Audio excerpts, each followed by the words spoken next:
脱龍馬が行くのタムです。今回は龍馬が暗殺された後、お龍さんがどうなっていったのかを話していきたいと思います。龍馬の小説やドラマでは、龍馬が暗殺されるところで終わるものがほとんどです。龍馬が暗殺された後、妻であるお龍はどうなったのでしょうか。明治のお龍を語る上で外せない話があります。それは明治16年、土佐のジャーナリストである坂崎紫蘭が高知の土曜新聞に発表した小説「間欠千里の駒」が大ヒットしたことです。これによってそれまで知られていなかった龍馬が一躍全国区となりましたが、小説であるがため真実とは違うことが信じられるようにもなりました。これに対してお龍は間違いが多くて悔しいと語っております。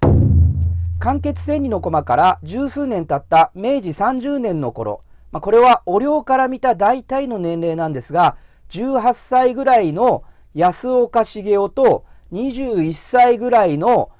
川田瑞穂という若者が続けざまに横須賀に住むお龍にインタビューをして記事を発表いたしました。安岡茂雄は間欠千里の駒の誤りを正すため、お龍のインタビュー記事を文庫という雑誌に明治32年2月版根校、同年12月に続版根校、そして翌明治33年3月には維新の残務として発表しております。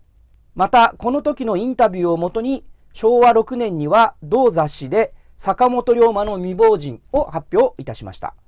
ちなみに安岡茂雄は元海援大使の安岡金馬の子供です。安岡の版根校に触発されたのか、川田瑞穂という高知出身の若者もお龍を訪ね、明治32年11月に高知の新聞である土曜新聞に千里の駒後日の話と千里の駒後日の話周囲を発表いたします。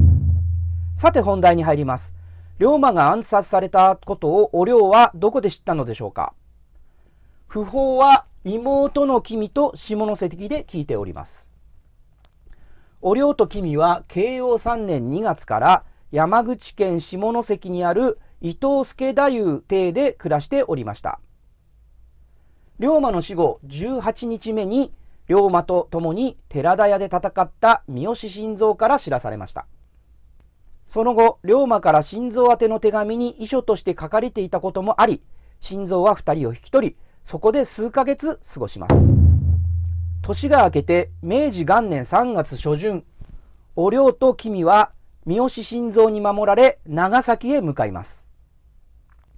これは龍馬が生前に決めた君の言い名付け、菅野角兵衛のもとに君を置くためです。後に角兵衛は海軍少佐まで出世しました。また君は昭和9年まで生き、神奈川県大磯にて83歳の生涯を全うしております。2人の墓は東京都港区南麻布の高林寺にありますが、非常に分かりづらい場所なので、行かれようと思われる方は、別コンテンツの龍馬を訪ねる千谷虎之助と君の墓をご覧ください。君を角兵衛に預けたお龍は三好新蔵とともに角兵衛が手配してくれた土佐の船夕顔丸で大阪に向かいます。そして翌々日に大阪に着き、その地で2泊し、お龍は京都へと向かいます。京都に着いたお龍は大宮井口信介の家に泊まり、東山霊山の龍馬の墓を詣ます。三好新蔵の日記によれば、海援隊諸子の上、お龍ということですが、坂本の姉の住処にご葬すとあります。その頃、龍馬の姉乙女は離縁され本家に戻っておりますので、お龍を坂本家の本家に渡すということです。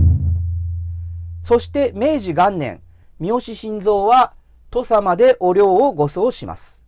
お龍と乙女が会わなかったという説が結構ございますが、実はお龍が坂本家に入ることを拒んだのは、龍馬の兄権兵衛でした。このことは海援大使長岡健吉がある人に送った手紙に書いていたことからわかります。故隊長未亡人の儀につきから始まり、しかるところ、権兵衛殿申され候状、彰子などにおいてもご同意得得つかまらずとあります。お龍の義弟である菅野角兵衛と乙女が権兵衛にプッシュしたため、権兵衛が折れたと思われます。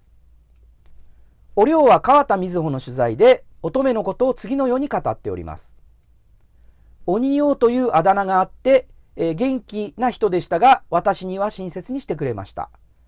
私が土佐を出る時もから始まり、一緒に近所へ糸間越えに行ったり、船まで見送ってくれたのは乙女姉さんでしたという内容です。乙女とお涼の仲が悪いという話はどうも創作のようです。結局坂本家に馴染めなかったお涼は数ヶ月で高知を出ます。見かねた角兵衛が自分の郷里である安芸郡和敷村の実家に引き取ったのです。そこには妹の君が暮らしておりました。自由奔放なお涼は毎日のように千谷家から2、3丁離れた山でスズメを撃っていたと藩根校に書かれております。この時期のことから安芸郡芸西村にはお涼と君の像があります。この像の2人は桂浜の龍馬像に手を振っているということらしいです。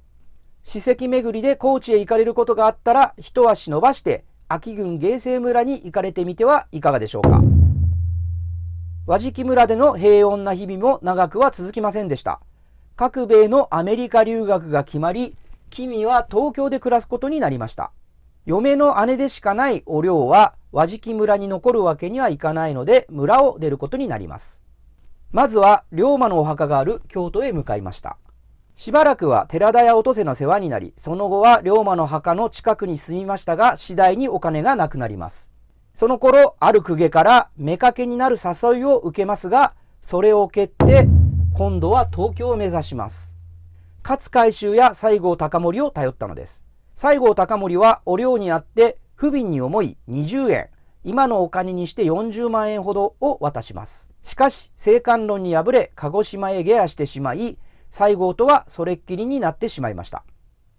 困ったお涼は、その後、龍馬の家督を継ぎ、海援大使でもあった坂本直、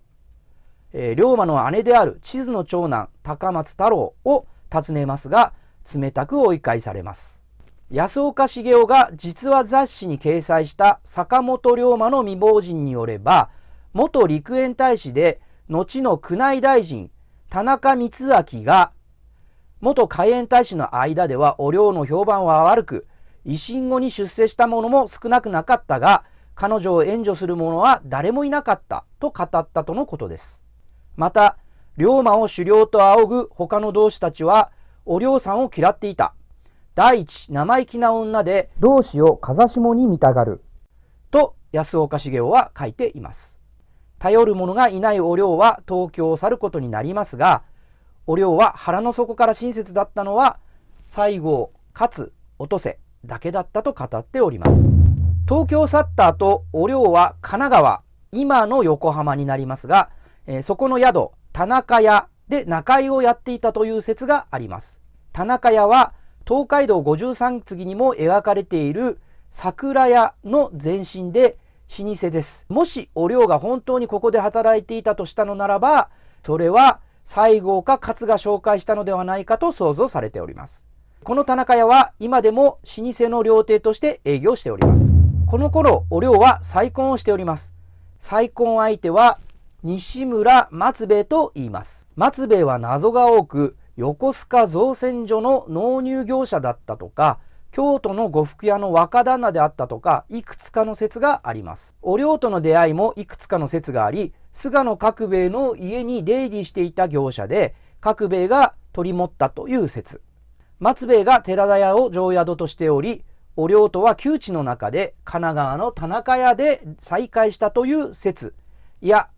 旧知の中ではあったが再会したのはその寺田屋だという説。商売がうまくいっているとき、田中屋を利用してお涼と知り合い、意気投合して夫婦になったという説などです。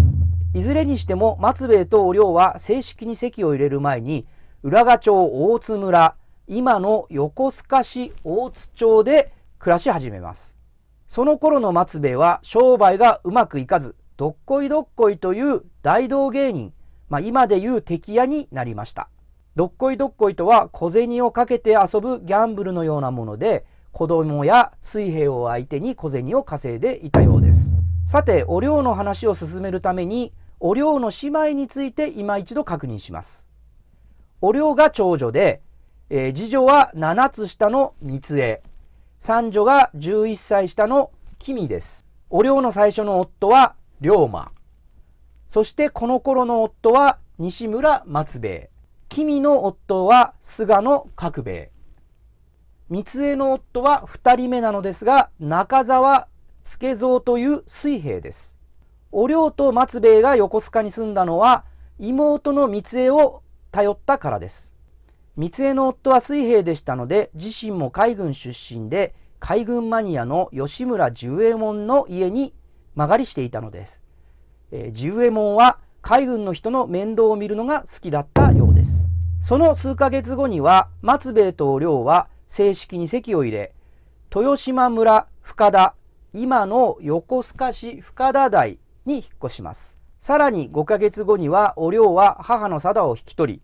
三江が前の夫との間に設けた松之助も養子にして引き取ります。龍馬の死後、この頃がお龍にとって幸せの頂点だったのかもしれません。